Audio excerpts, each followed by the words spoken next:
we suffer more often in imagination than in reality. And when you yourself, since the youngest that I could ever remember, I have always dealt with my own demons.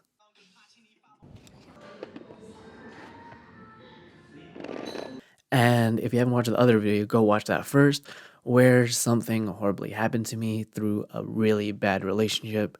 And because I thought it was all my fault, I had this magic idea of maybe I try to fix me, which is why I'm going to outline exactly how I spent thousands of dollars trying to save my life through talk therapy. So, when you think of therapy, what you think is you yourself laying down on a bed, talking to someone about your problems and whatever it is that's going through your mind, which is true on one part. But I relate it to dating. You need to find someone that you can talk to where one, it is a safe space, and two, it's someone that you feel comfortable with. And for every therapy person that you go to, it might not be the first one, right? The first one might be horrible. I'm like, wow, that person's a therapist. You need to shop around and figure out one, is therapy actually for you? And two, is there a right vibe and right type of person that you can talk to objectively? Because therapy is not for everyone, but I highly recommend that you find professional help if you need it. So, I myself, ever since I was really young, I would consider myself somewhat emotionally mature. But the older I got, certain things kept on happening to me, like falling into the same sort of relationships, not being happy with my life, and me battling my own mental health and my own bouts of depression. And for the longest time, I thought something was wrong with me. But the more I opened up about how I went to therapy and talk therapy and how I saw someone, people were actually also confessing to me that they themselves were also in therapy. I'm like, wait, there's a lot more people going to therapy than I thought in today's day and age. Because as a guy, you don't really learn how to talk about your emotions. As a guy, you don't really learn how to be intuitive, understanding your emotions. And if anything, the most masculine thing you can do is to be able to understand and express your emotions and how you feel instead of repress them, because mostly when you repress your emotions it turns into things like anger towards yourself and as towards other random events and people. And we're going to quote Freud here, and depression is essentially anger turned inwards. Because with the context of understanding your emotions and who you are, most people have escapism, whether that's substance, whether that is work, whether that is through chasing relationships or hedonistic tendencies, whether that is pain, avoiding pain as much as possible and going things towards pleasure. But if you're anything like me, sometimes your own intelligence is going against you. And the world right now is so tough as it is. And when you yourself do not have your own back, that is when things like depression, self worth, confidence, purpose in life starts to get in the way of you living to your fullest potential.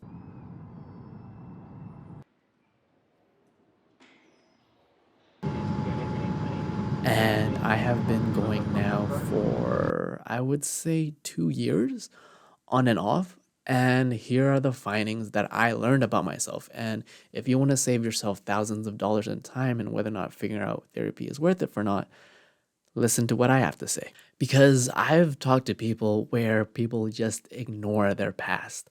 And we get into discussion where, hey, you should stop looking at your past because the more you look in your past, the more sad and angry you get. Yes, but if you find yourself constantly repeating certain behaviors and patterns and they keep on ending up in your future over and over again, and that becomes your present, then you might want to look into your past behaviors to figure out what exactly is going on so it doesn't repeat in the future so you don't become this, hamster on a wheel, you know what I mean? And that's where therapy can help you.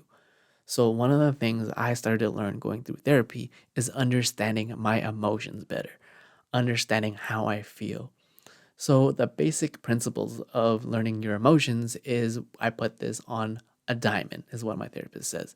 And you have your what you feel, you have your perceptions, your thoughts, and then you have your interpretation of that.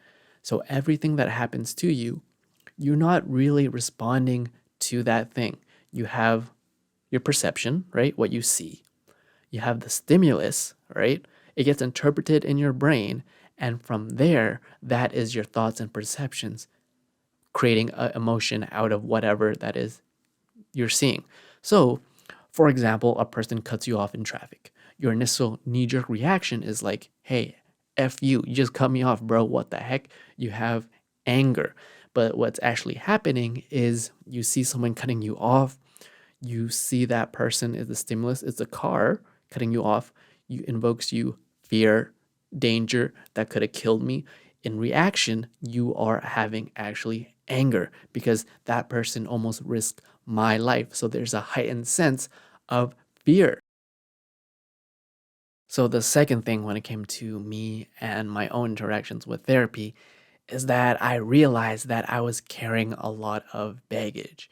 Understanding one, my emotions, but two, understanding that I am 30 years old now and I am still to this day carrying the 15-year-old, the 9-year-old, the 7-year-old Peter on my back because I didn't process certain things in a healthy way. Whether it was I was bullied as a kid, whether it was I myself labeled myself as a loser. So no matter what I do on the outside, no matter how great I am as a person, all things that I achieve, I still feel like I'm not enough because the very fact that when I was 15 years old, I told myself, or through a certain situation, I told myself that I was not good enough. I told myself that no matter what I did, it will never be enough. And because of that conditional mindset and how I thought, no matter how much money I make, whether I make $2 million, $3 million doing whatever it is I want to do, I will keep chasing that because I'm looking for the approval of something or someone. But it all turned down to my own mindset and my own perspective. I needed to figure out how could I be there for my 19-year-old, 15-year-old self, and what exactly did I say to myself when I was 15 years old that I still say to myself today. It will become things in hindsight, whether it's like in relationships, whether it's things like insecurities. It comes down to understanding who you are as a person and understanding that you yourself do not have to chase or prove anything. And you yourself take away all the extrinsic, motivational factors. You have value as a person. You don't have to have money. You don't have to have a fancy career. You just being exactly who you are should have value. And you yourself are a good human being. And even me saying this back to you right now, I still don't believe it because it's something that I am truly needing to work on.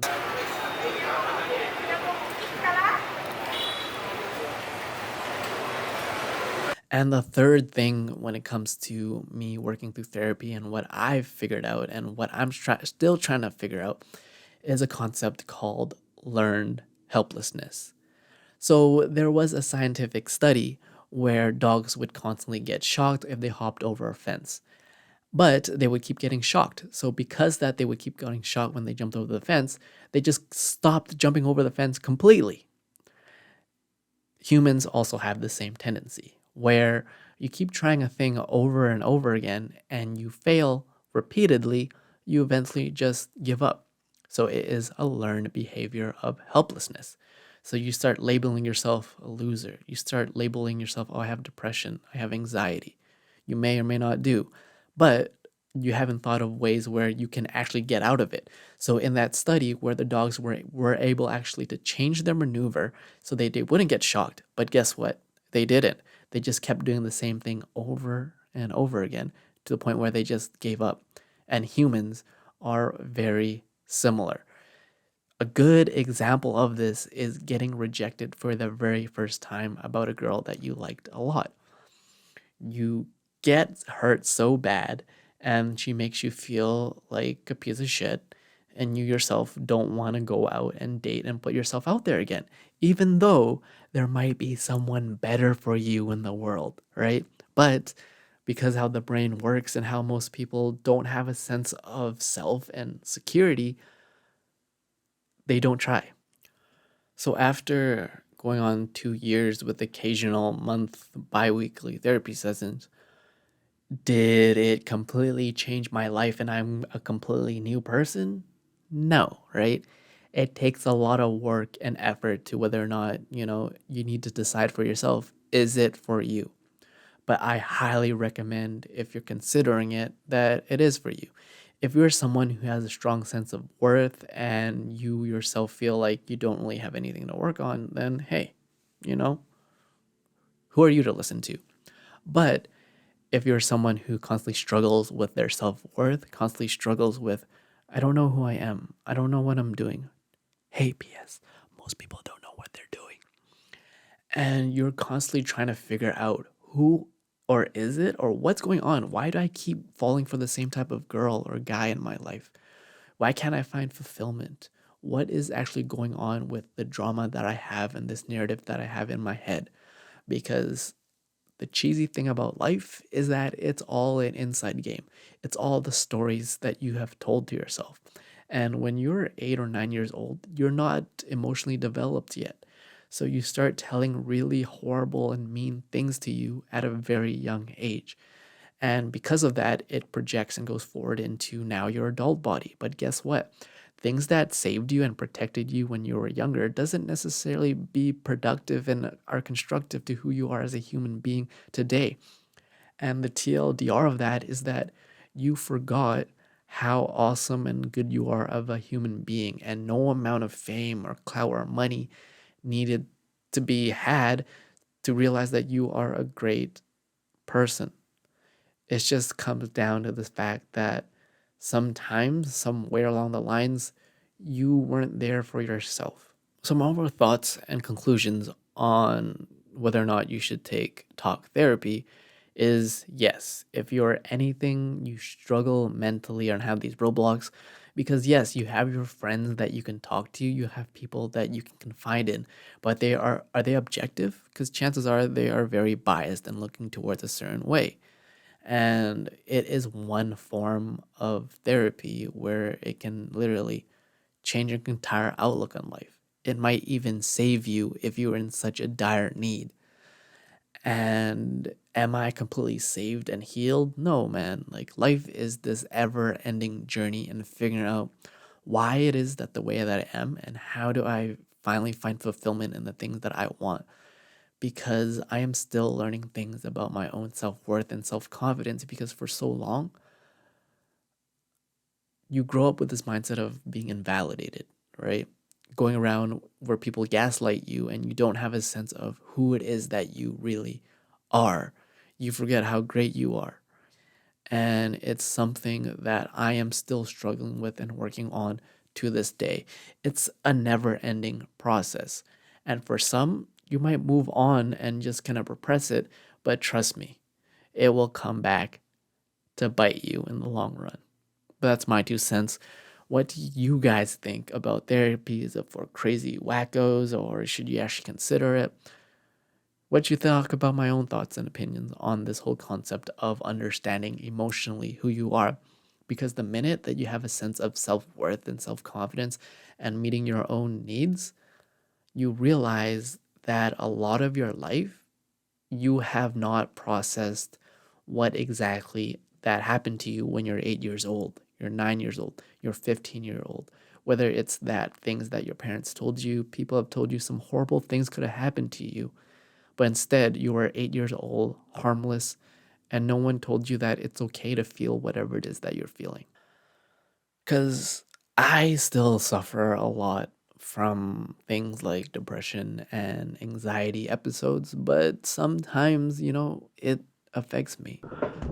So, this is for all the people that are still watching. There's also things like books that I wanted to read that help me understand how to be a human 101. So, the first one is, I highly recommend this, Feeling Good by Dr. Burns helps you understand certain cognitive distortions and things that you tell yourself, like black and white thinking, no one is always right or wrong. A lot of concepts that will really help you understand. Sometimes you don't see the world in a very positive light. The next book that I'm currently reading is The Drama of the Gifted Child. This is more about understanding your child upbringing and understanding why certain people are the way they are, as well as understanding that your childhood has so much play into how you are and how you react and your overall cognitive, behaviors because of how you were raised. And a lot of that is out of your control. And last but not least, good old Tony Robbins. If you want to get a little bit more inspired and figure out changing your mindset. And those are the three books that I'm currently rereading to help me be a better human. Because I realized that, man, I was such in a head down game where I was just gonna make content, put my head down 4 or 5 years, don't work on my social, don't work on my mental. A lot of that took a hit, right? When it comes to having strong work ethic as a offspring of Asian immigrant kids, there's also huge blind spots.